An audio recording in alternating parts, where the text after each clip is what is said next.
Station 3. Mr. Buffett and Mr. Munger. Hi. Hi. My name is Daphne. I'm 13 years old, and this is my 6th annual Berkshire Halfway Shareholders Meeting.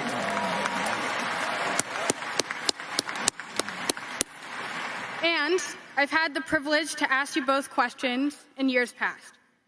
My question for you today is the following. As you know, the U.S. national debt is currently at an estimated $31 trillion, making up about 125% of the U.S. GDP. In the meantime, over the past few years, the Federal Reserve has telegraphed that they intend to monetize the debt by printing trillions of dollars, even as they insist that they're fighting inflation. Already, other major economies in the world, such as China, Saudi Arabia, and Brazil, are moving away from the dollar in anticipation of this. My question is, are we likely to face a time in the future when the U.S. dollar is no longer the global reserve currency? How is Berkshire prepared for this possibility? And what can we do as American citizens to attempt to shelter ourselves from what's beginning to look like the beginnings of de-dollarization? Well,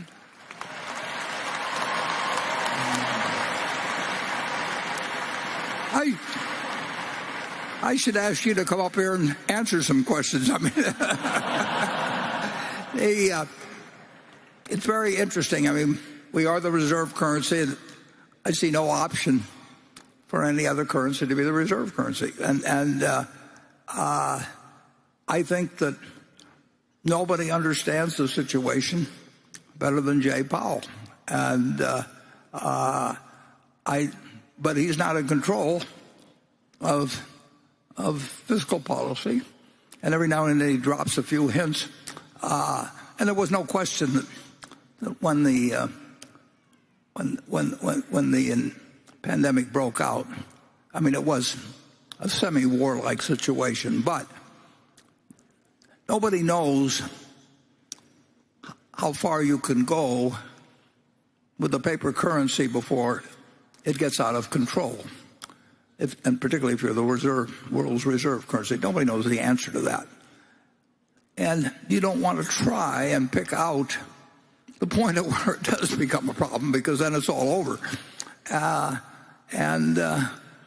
think we should be very careful. I mean, we all learned Keynesianism, and we applied it in World War II to the advantage of the country. And we did everything we could to prevent inflation during the war. And then the war ended in August of 45, and I think in January 46, and I'm not giving you exact figures at all now, but in January 46, I think the rate of inflation was at something like 1% or thereabouts. And by the end of the year, I think it was at like 15%. And again, I'm doing this from long memories, but it's easy for America to do a lot. But if we do too much, it's very hard to see how you recover once you let the genie out of the bottle and people lose faith in the currency. And they behave in an entirely different manner than they do when they feel that if they put some money in the bank or have a pension plan or whatever it may be, that they're going to get out something with roughly equal purchasing power. And it just changes the economy, and all kinds of things can happen then. And I can't predict them, and nobody else can predict them, but I do know they aren't good. And we will see. And I do this as, I voted for both parties, and it's not limited to politicians of either party or anything of the sort. People take positions. Some of them understand what they're doing. Some of them don't understand what they're doing. If they put me on some medical board, I don't understand what I'm doing. It's not that there's nothing wrong with the fact that you can't master everything. You can't all be Isaac Newton, but you can't go around pretending you do or making decisions on it. And we are not as well off in relation to curbing inflation expectations, which become self-fulfilling, then we are not as well off as we were earlier. And Berkshire is better prepared than most investments for that kind of a period. But I said this in the annual report, but we aren't perfectly prepared because there's no way to perfectly prepare. You don't know what course of action will occur. And it's a very political decision now. It's a tribal decision to some degree. And you hope for leadership that actually will do something, recognizes the problem. And America's an incredible society, rich. We got everything going for us, but that doesn't mean we can just print money indefinitely as debt. And it'll be interesting to see how it turns out. Charlie? Well, at some point, printing money to buy votes will be counterproductive. Yep. And we don't know exactly where that comes. And if something is going to be dangerous and unproductive, you ought to keep it a fair distance away. Now, if you have a culture that is exceptionally strong, like Japan, they have done some strange things there. But they couldn't have been the reserve currency. No, of course not. But Japan bought back most of the national debt and a lot of the common stocks, and debt. Just the Federal Reserve owns practically everything in Japan, and the country's working. It's had 30 years of economic stasis, but it's not going to hell. I really admire Japan, but I don't think we should try and imitate it. I don't think we're as good as Japan at taking. They have a cohesive culture, and we don't, Charlie. Yeah, that's exactly right. Yeah. In Japan, everybody's supposed to suck it up and cope, and in America, we complain.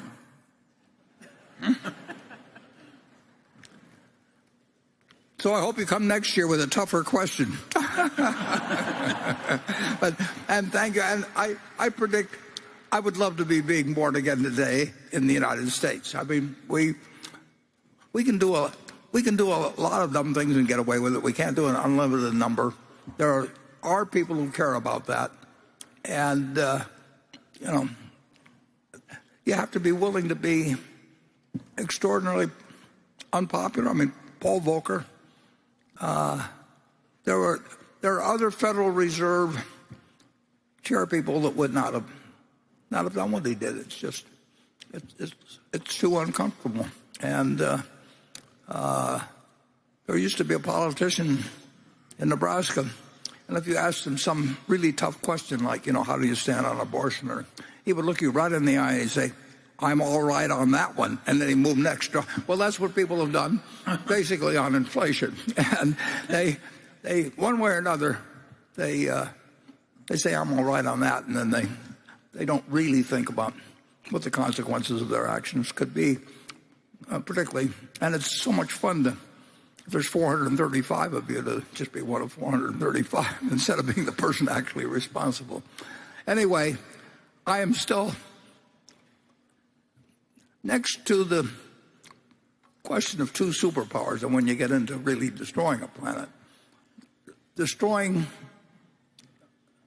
the reserve currency of the world when there's really no substitute, and forget about all the toys, I mean, it's a joke to think of any tokens or that sort of that's madness, but it's also madness to just keep printing money. Yeah. And we know how to do it. And we actually came from a money printing economy in World War II, which was required. And we suffered significant inflation. The price level, I mean, there's a million ways to judge it, but it's maybe 10 times what it was then or something like that. Well, that's getting close to the edge of where you don't want to hold dollars anymore. You want to hold something else. You want to hold real estate. You want to hold an interest in a business. There's a lot of good. Your best defense is your own earning power. if you're the best doctor in town, if you're the best lawyer in town, if you're the best teacher in town, or even if you're the 10th best, or 10th, you're going to make a good living. I mean, the economy is productive, and you will succeed with your talents, but you won't succeed by hoarding dollars. You'll just succeed by the fact that your value to the community, which is a rich community overall, is sustained. And so the best investment is always in yourself. That's the answer I would give you. Well, we have a situation where we've learned to print money in gobs and let a big chunk of our young people go right into wealth management. This is like we did. Yeah, like we did. Yes, we've been bad examples. And I want to say that I didn't realize wealth management was going to get so big when I went into it. And I want to apologize for what's happened. Yeah, well.